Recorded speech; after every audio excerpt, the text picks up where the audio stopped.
Hello, boys and gals, me 17 A-Rod 17, and today is going to be a bit of a chilled rant type of video. There's been a little epidemic slash something I've been noticing on YouTube a lot lately, and it has to do with a little bit of the ad base. Now, we've pretty much heard it all from every personal point about how YouTube's ads algorithm works, but aside from that, let's get a little into detail about certain apps. Now, this one app specifically bothers the shit out of me, and I've noticed it has brought a bigger uprising to other ads about selling third-party items. Now, when I say that, this is a little just quick disclaimer. There's no way in hell I'm being sponsored by this app. There's nothing I have much to do about it. I want to touch base about how annoying and the background of it, and certain items that you should think twice before buying. Now, like I said, this has nothing to do with me completely bashing the app, but at the end of it, it's going to basically sound just like that. Now, here's the good and bad about this. First of all, we're talking about the Wish app.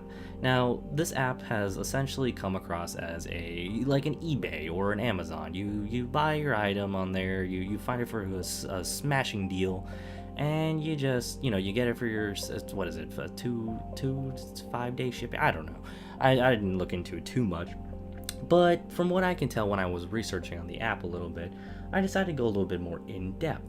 Now, I've noticed that these items are selling for really, really cheap. And I mean, I'm talking about some step drills. For you, some of you that don't know, I'm seeing step drills, which usually a step drill, just the one bit, for a very good one especially, usually goes for around $50 to $80, ladies and gentlemen. That's pretty fucking steep just for one piece that you're using for, a decent bit of heavy machinery for drills and such. Now, these people are selling them for like almost $10, and I'm talking about $10 for a case, including with with 5 pieces of drill bits. Now, let's go a little bit more into where people will start to understand. We're talking about video cards, and as of now, with the whole cryptocurrency jumping around, video cards have gone up in price dramatically, and it's kind of annoying, especially on my work part of end. I do CNC machining, so when it comes to building computers, you need a little decent hefty video card, and with that jumping all over the place. But I digress.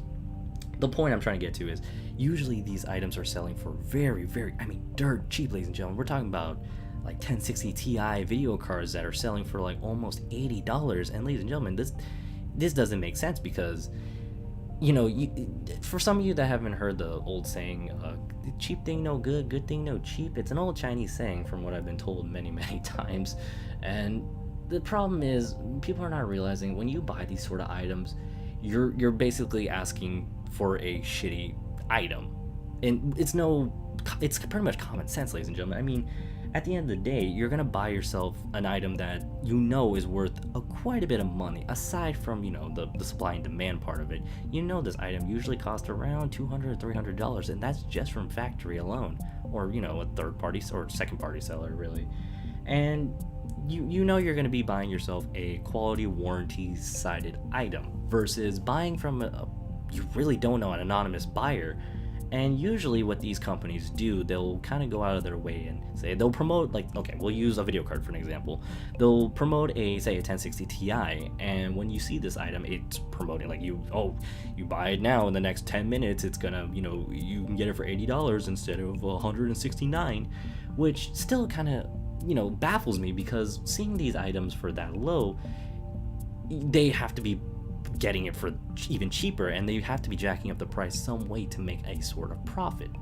Now, I'm basically just building up to the whole point here, is that most of these apps and a lot of these people will go out of their way to where they'll design an app and they'll promote your product, and what they'll do is they will sell you the product for X, Y, and Z. Say it's about $100, and in reality they're getting that $100, which is already built into their profit margin. Now, that's just simple business analytics. Everybody's got to make money somehow. The thing is, they'll go out of their way to find a third-party seller that will have the item for about $20, and God fucking forbid if this item's been refurbished. Most likely it's been refurbished, or even worse, it's been damaged in the process, and they will buy it for the cheapest, dirt cheap at this point, buy it, ship it to you. Now, how do you know you've already paid for the shipping and everything? Because it's $100 fucking, and they're already making their marginal percentage off of you. So what does this really tell you, ladies and gentlemen? I'm not saying these guys are scamming the shit out of you. It's a legal system. I mean, in all honesty, you really can't like sue these guys. You can't really, get on their ass about it, because at the end of the day, you signed yourself up for a cheap product for a cheap part, essentially, and you're not gonna get the lifetime out of it that you want. Now, another example I'm gonna throw out there is I've noticed that a lot of reviewers, I don't know anybody specific, but I've done a lot of reading on it. I've watched a few videos on them, and I've noticed a lot of people keep saying, well, these items are really shitty, they're horrible items, and like I just explained to you, ladies and gentlemen, you're signing yourself up for an item that literally you thought you're getting a good ass deal on, but in reality it's not going to work out in the long term run.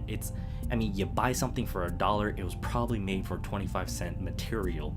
It's not going to last. And I've noticed a lot of these things with, especially these jewelry, they look great, they're promising good quality, good metals and such, but the thing is, that's all just there to hype you up. At the end of the day, if you find out what these metals are actually made of, they usually discolor, they sometimes even give you rashes on your skin, but guess what? They don't give a rat's ass, because guess what? They made their money off of you. You know what you were supposed to be getting yourself into. And I'm pretty fucking sure if you go inside one of the disclaimers, which I highly doubt that they'll put on the products, but I'm pretty sure on their legal system line, they will have that just to cover their ass. Now, again, ladies and gentlemen, this isn't just to like tell you don't go on the app, don't buy anything. By all fucking means, I understand where you guys come from when saying, we need, for all of us, we need a bang for our buck. And don't get me wrong, ladies and gentlemen, it's nice to save money. Not all of us out there, can get day by day. And by all fucking means, I'm not saying anything on this app is bad. I'm pretty sure there's some good products on there that are, kind of worth the bang for the buck. And I wouldn't doubt that. If it gets by for you, by all fucking means, that's great. I'm not saying that, don't go on there and not buy anything, but just be a little self-aware, or use your common sense when it comes to buying these products, because at the end of the day, you're really not getting yourself a win-win situation. It's just usually what you're setting yourself up for. Now, usually a lot of these items, and I've noticed especially, which fucking kills me the most, is most of these knockoff items especially, is they promote to be something similar to an original product. Like usually these the PS Vitas, they usually have a knockoff edition to it, which is, I fuck if I know, it promises like 2,000 games or something like that. And I love the beautiful photoshopping they put on there with like Mario Galaxy, which baffles the fuck out of me, because how are you gonna play Mario Galaxy from, on a little 480p display? I mean, that baffles me. And if it's possible, by fuck all means, ladies and gentlemen, buy that shit up. The problem is, I don't think Nintendo would be very happy to find out that they're being, sold under a third-party device, which I'm pretty sure we all know that we have all had emulators, we've all had, Raspberry chips or something like that, and we've done our fair share of all these system setups for ourselves. Anyway, my whole point I'm trying to get to this is, be understandable what you're getting. Don't expect top quality things from these sort of sites, because at the end of the day, they don't necessarily care about the quality. They usually care about quantity over quality, and that's usually how business is. And unfortunately, that's how our world is going nowadays. And it's very hard to come across a honest business nowadays. And at the end of the day, it's what you buy, it's what your decision making is. But I'm gonna stray away from this at this point. I don't want the Wish app coming and wishing for my fucking death or something like that. And I've seen some pretty actually decent items on there, pretty much cheaper than what I bought. They kind of look similar to exactly what I bought, like a flashlight or something. It's stupid. I personally wouldn't be using the app just because I besides having an Amazon Prime account, I can usually just go into a retail store and get the same item and know it actually works. But like I said, ladies and gentlemen, I really have nothing more to say about this app. If you like what you saw, please like, comment, and subscribe. Dislike if you dislike it. I've been trying this new little rant time thing. I'm pretty much new to it. Tell me what you guys think. Tell me what your views on the app is. If you've actually bought something from the app, tell me what you guys how your experience ended out with it. Was it good? Was it bad? Was it worth your money? I'd like to know. It truly does baffle me, and there'll be a good little discussion to have in the comment section. Like I said, if you like what you saw, please like, comment, and subscribe. Dislike if you dislike it. I'm going to head off to bed, ladies and gentlemen. It is late as shit, and I have a long day tomorrow. So have a great night, morning, afternoon, whatever it is for you guys. I'm out.